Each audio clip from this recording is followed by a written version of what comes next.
नमस्कार. एमपीएससीची तयारी करणाऱ्या सर्वांसाठी आजचं हे विश्लेषण म्हणजे एक गेम चेंजर ठरणार आहे. वासेकर अकॅडमीच्या अभ्यास साहित्यावर आधारित आज आपण CW थॉर्नटवेट यांच्या महाराष्ट्राच्या हवामान वर्गीकरणावर चर्चा करणार आहोत. भूगोलाच्या पेपरमध्ये हा असा एक हाय यील्ड विषय आहे ज्यावर हमखास प्रश्न येतातच. म्हणजे आजची ही चर्चा तुमचे परीक्षेतील महत्त्वाचे मार्क्स अगदी पक्के करणार आहे. तर मग वेळ न घालवता थेट सुरू करूया. आजच्या या विश्लेषणात आपण पाहणार आहोत हवामान वर्गीकरणाचा नवा दृष्टिकोन, वॉटर बॅलन्स संकल्पना, महाराष्ट्राच्या हवामानाचा मॅपिंग, मराठवाड्यावर विशेष फोकस आणि शेवटी MPSCचे अत्यंत महत्त्वाचे की फॅक्ट्स. हा प्रवास आपल्याला पाठांतराकडून थेट संकल्पना मुळापासून समजून घेण्याकडे घेऊन जाईल. तर विभाग 1, हवामान वर्गीकरणाचा नवा विचार. आता आपण या विषयाच्या थेट खोलात जाऊया. पारंपरिक हवामान वर्गीकरणाच्या मॉडेल्समध्ये काही मर्यादा नक्कीच होत्या. बघा, कोपेन आणि थॉर्नथवेट यांच्या प्रणालींमधला मुख्य फरक इथे अगदी स्पष्ट होतो. कोपेनची प्रणाली प्रामुख्याने तापमान आणि पर्जन्यमान यांसारख्या मूलभूत गोष्टींवर भर देते. पण थॉर्नथवेट यांचा दृष्टिकोन जरा वेगळा आणि खूप जास्त प्रगत आहे. त्यांनी पोटेन्शियल इव्हॅपोट्रान्स्पिरेशन आणि मॉइश्चर इंडेक्स या संकल्पनांवर लक्ष केंद्रित केलं. थोडक्यात सांगायचं तर एखाद्या प्रदेशाचं खरं हवामान ठरवण्यासाठी फक्त पाऊस किती पडतो हे बघण्यापेक्षा ते पाणी जमिनीत प्रत्यक्ष टिकून किती राहतं हे पाहणं शेतीच्या आणि हवामानाच्या दृष्टीने जास्त प्रॅक्टिकल आहे, नाही का? विभाग 2, वॉटर बॅलन्स किंवा पाण्याचा समतोल.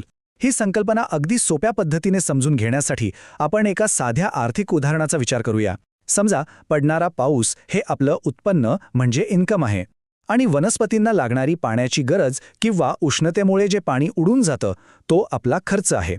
आणि याच उदाहरणावरून आपल्याला पोटेन्शियल इव्हॅपोट्रान्स्पिरेशन किंवा थोडक्यात PE ही संकल्पना उत्तम प्रकारे समजते. विचार करा, जर पाणी नेहमी अगदी मुबलक प्रमाणात उपलब्ध असतं तर किती पाण्याचं बाष्पीभवन आणि बाष्पोत्सर्जन झालं असतं. या एकूण प्रमाणालाच PE म्हणतात. साध्या भाषेत सांगायचं तर ही एखाद्या प्रदेशाची पाण्याची जास्तीत जास्त मागणी म्हणजेच डिमांड आहे. जर पावसातून मिळणारं उत्पन्न कमी आणि ही मागणी जास्त असेल तर तिथे साहजिकच कोरडवाहू परिस्थिती निर्माण होणारच. आता हे सगळं एका सूत्रात कसं बसतं ते पाहूया. थॉर्नथवेट यांनी हवामान ठरवण्यासाठी एक गणितीय सूत्र तयार केलं ज्याला मॉइश्चर इंडेक्स किंवा IM म्हणतात. यात 3 महत्त्वाचे फॅक्टर्स आहेत. S म्हणजे अतिरिक्त पाणी किंवा वॉटर सरप्लस, D म्हणजे पाण्याची कमतरता म्हणजे वॉटर डेफिसिट आणि N म्हणजे पाण्याची एकूण गरज किंवा PE. गणिताच्या भाषेत सांगायचं तर पाण्याची कमतरता आणि अतिरिक्त प्रमाण यांचा ताळमेळ ह्याच मॉइश्चर इंडेक्सवरून काढला जातो आणि त्यावरूनच एखाद्या प्रदेशाचं खरं हवामान निश्चित होतं. पुढे जाऊया. विभाग 3, महाराष्ट्राच्या हवामानाचे मॅपिंग. आपण महाराष्ट्राचा नकाशा डोळ्यासमोर आणला ना की एक मोठा बदल लगेच जाणवतो.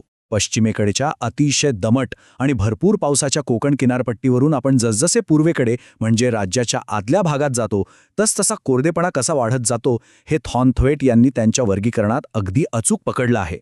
हा भौगोलिक वर्गीकरणाचा तक्ता अत्यंत महत्त्वाचा आहे, तो कायम लक्षात ठेवा. कोकण किनारपट्टी B2 किंवा B4 म्हणजेच ह्युमिड किंवा पर ह्युमिड गटात येते. पश्चिम घाट A म्हणजे अतिदमट हवामानात येतो. त्यानंतर आपला पर्जन्य छायेचा प्रदेश म्हणजेच पश्चिम पठार D किंवा सेमी एरिडमध्ये येतं.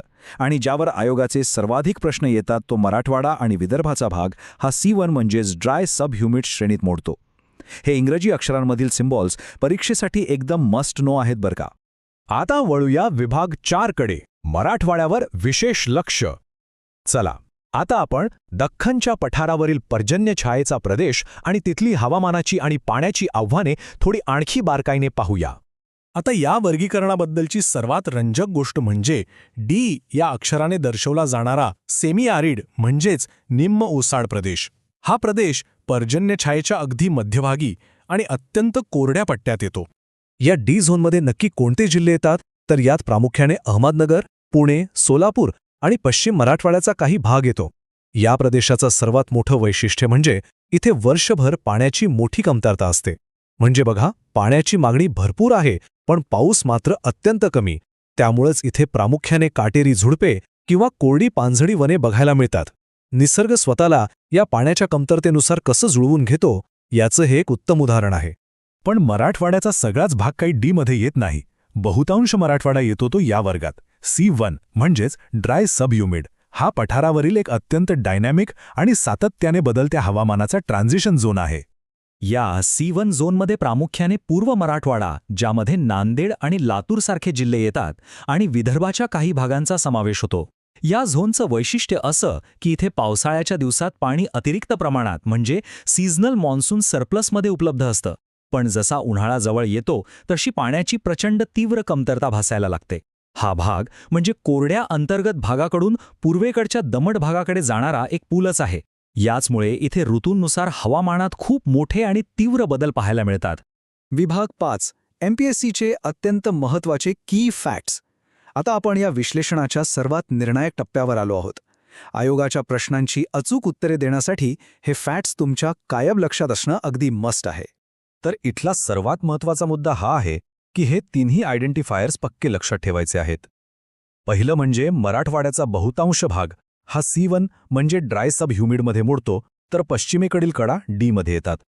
दुसरं, महाराष्ट्राचं स्थान उष्णकटिबंधीय पट्ट्यात असल्याने येथील थर्मल इफिशियन्सी ही मेगाथर्मल प्रकाराची आहे, ज्याला थॉनथ्वेटच्या भाषेत A' म्हणतात. याचाच अर्थ इथे वर्षभर तापमान आणि पाण्याची मागणी म्हणजेच PE खूप जास्त असते. आणि तिसरा सर्वात क्रुशियल मुद्दा म्हणजे सीझनल व्हेरिएशन, ज्यासाठी W हे लहान अक्षर वापरलं जातं. W म्हणजे विंटर डेफिसिट, पण महाराष्ट्राच्या संदर्भात पावसाळा संपल्यापासून ते अगदी उन्हाळ्याच्या अखेरीसपर्यंत ही पाण्याची तीव्र कमतरता जाणवते. आता जाता जाता एका अतिशय महत्त्वाच्या प्रश्नाचा आपण नक्की विचार करूया. हे जे कागदावरचे इंग्रजी कोड्स आहेत ना, विशेषतः हा W किंवा विंटर डेफिसिट जो उन्हाळ्यापर्यंत लांबतो, तो मराठवाड्यातील या C1 ट्रान्झिशन झोनच्या प्रत्यक्ष शेतीच्या वास्तवाला कसा आकार देतो? पावसाळ्यातील पाण्यावर अवलंबून असलेली शेती आणि नंतर येणारी तीव्र कोरडी स्थिती यामुळे तिथले शेतकऱ्यांना कोणती पीक पद्धती निवडावी लागते यावर नक्की विचार करा. या भौगोलिक परिस्थितीचा तिथल्या अर्थव्यवस्थेवर होणारा परिणाम तुम्ही अभ्यासलात की या संकल्पना कधीच विसरल्या जाणार नाहीत. वासेकर अकॅडमीच्या साहित्यावरील आजचं हे विशेष विश्लेषण आपण इथेच थांबूया. पुढच्या वेळेस अशाच एका रंजक आणि हाय यील्ड विषयावर आपण पुन्हा भेटूया. तोपर्यंत अभ्यास करत रहा.